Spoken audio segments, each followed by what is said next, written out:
ku ssaawa 2:42 mwana wattu Agatha ffenna gwe tumanyi tiktoka mukyala wa Tom D bw'atyo asobodde okubeera nga asumulukuka oba nga azaala. Era nina essanyu okutegeeza nti omwana taata ne maama bonna bali mu mbeera nnungi. Okitegedde ekintu ekyo nti omwana taata ne maama bonna bali mu mbeera nnungi.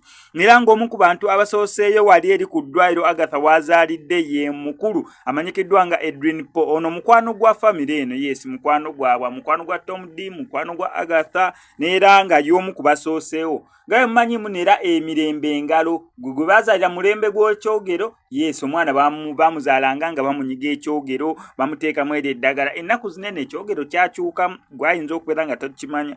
Omwana ennaku zinene bamunyigisa ssente, neera omwana wa Agatha mumulabyeko nga omukulu Edwin Po akimansiza, yes, obw'omutwalo ne busooka buyiikaawo. Omwana bamunyigisa ssente, ensangi zino omwana bamunyigisa ssente. Neera buli agendayo okubeera nga amulaba mwana wattu, bamunyigisa ssente omwana. Tom D neera olunaku olwaleero lwafulumiza akayimba ke bakayita onfudde taata w'abaana, maama w'abaana onfudde taata w'abaana. Ebyokuyimba sibimanyi naye akayimba kagezaako okubeera nga katambulawe kati. Amakulu mu kyo akakubidde Agatha okubeera nga asobodde okubeera nga amuzaalira. Ono si ye mwana wa Tom D asookedde ddala, ndowooza oba ono wakusatu wakuna, either wakusatu kubanga anayo ababiri, anayo omu anayo n'omulala then ananono, ono either wakusatu obanga mwana wakuna.